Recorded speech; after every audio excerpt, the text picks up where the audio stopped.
بے نمازی کی نظر پڑے گھر میں تو برکت ختم ہو جائے، اور جس گھر میں 4 مرد ہو 4 بے نمازی، 4 عورتیں ہو 4 بے نمازی، یہ سارے کی سارے رات کے 12 1 2 بجے تک فلمیں دیکھیں، کامیڈی چلائیں، واٹس ایپ یوٹیوب میں لگے رہے، اور دن کے 10 بجے اٹھے، یہاں تک کہ فرشتہ آیا برکت لے کر فرشتہ واپس ہو گیا، اس کے بعد امیروں کے پاس دوڑ کے جائے کہ کمائی ہے مگر برکت نہیں ہے۔ کیسے برکت ہوگی؟ حضور کی حدیث ہے، جو فجر کی نماز چھوڑے گا اس کے چہرے کا نور اللہ چھین لے گا، جو ظہر کی نماز چھوڑے گا اللہ اس کی روزی سے برکتیں ختم کر دے گا، جو عصر کی نماز چھوڑے گا اللہ اس کے بدن سے طاقت ختم کر دے گا، چاہے وہ روزانہ سیب سنترا کا جوس پیتا رہے بدن سے طاقت ختم ہو جائے گی، جس کو آپ دیکھ سکتے ہیں آج 18 سال کا جوان بھی ہل رہا ہے، 25 سال کا جوان کا چہرے گال کا گوشت اندر دھسا ہوا ہے، آنکھیں دھسی ہوئی ہیں، اور بہت سارے شادی سے پہلے نامرد اور ہجڑا ہو چکے ہیں، مشت زنی نے، اغلام بازی نے، زناکاری نے، گندی فلموں نے اسے نامرد اور ہجڑا بنا دیا ہے۔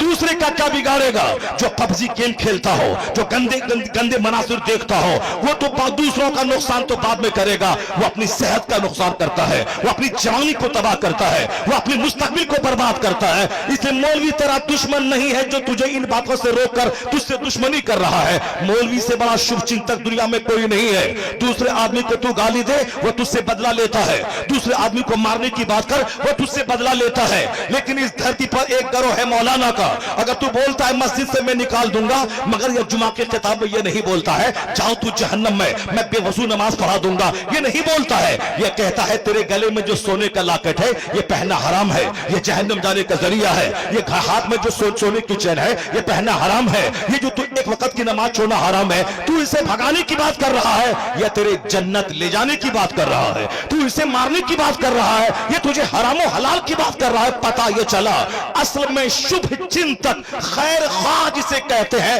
تو دشمنی کر، ان کی جگہ کے خلاف ہو جا، اسے بھگانے کی بات کر، مگر یہ تیرے جنت جانے کی بات کرتا ہے، تیری صحت کی بات کرتا ہے، تیری آبادی کی بات کرتا ہے، تو گالیاں سن کر جو تیری رحمت کی دعا کرے، اس دھرتی پر نہ کوئی نیتا ہے اور نہ کوئی IAS آفیسر ہے، اگر کوئی گروہ ہے تو وہ علماء کی جماعت ہے جو گالیاں سننے کے بعد بھی تجھے جنت کا راستہ دکھاتا ہے، تجھے جنت کا راستہ دکھاتا ہے۔ یہ واحد گروہ ہے عالموں کا، اس لیے خطاب میں کبھی کوئی تمہارے خلاف کوئی بات نہیں کرتا کہ تم چاہے جیسے کرو جاؤ جہنم میں، ہم کو سے کیا مطلب ہے، نماز چھوڑ دو چلے گا، روزہ چھوڑ دو چلے گا، ایسی باتیں کوئی نہیں کرتا ہے۔ وہ ہمیشہ ہماری بدنگاہ، ہماری بدعملی پہ سرزنش کرتا رہتا ہے، تنبیہ کرتا رہتا ہے، بدعملی کی تنقید کرتا رہتا ہے۔ تو میں آپ سے کہنا چاہتا ہوں کہ آج ان علماء کی قدر کم ہو گئی، اس لیے دنیا کی ہوس ہمارے دل دماغ میں زیادہ ہو گئی، اور آج ہمارے گھر کا سب سے کمزور ٹاپک آخرت ہے۔ میڈیکل سائنس کا چرچا ہے، کرکٹ کا چرچا ہے،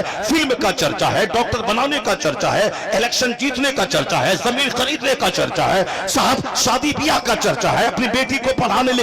لکھا کے ڈاکٹر بنانے کا چرچا ہے۔ کوئی اپنے گھر میں 1 منٹ بھی بیٹھ کر آخرت کی بات نہیں بولتا۔ کئی لاکھ مسلمانوں کی بیٹیاں مشرکوں کے ساتھ بھاگ گئی، اس کے ذمہ دار یہ باپ ہے جو اپنی بیٹی کو کبھی آخرت اور جنت اور ایمان کا مہتو نہیں بتایا، اپنی بیٹی کو صرف فلمی زندگی، مال والی زندگی، آسائش والی زندگی، تو پھر تو وہ آسائش کے چکر میں کافروں کے پاس جانا پڑے، وہ چلی گئی۔ آپ نے کب بتایا ہے کہ اصل میں ایمان سب سے بڑی چیز ہے؟ دنیا ملے نہ ملے اگر ایمان سلامت ہے سب سے بڑا وہ دھنوان ہے۔ دنیا کی زندگی عارضی، فانی اور وقتی ٹیمپروری ہے، اصل دائمی زندگی آخرت کی ہے۔ اگر آپ گھٹی میں پلا دیتے، اگر کوئی دشمن اس کو کہتا کہ 10 لاکھ روپے میں دوں گا تو میری گود میں آ جا، یا بولتی میں ساری زندگی کنواری رہ جاؤں گی مگر ایمان کا سودا نہیں کروں گی۔ اس لیے ہر ماں باپ پہ لازم ہے کہ انجینئرنگ کی بات بعد میں کرے، میڈیکل سائنس کی بات بعد میں کرے، پولیٹیکل تبصرہ بعد میں کرے، پہلے آخرت اور اسلام اور ایمان کا مہتو بتا دے۔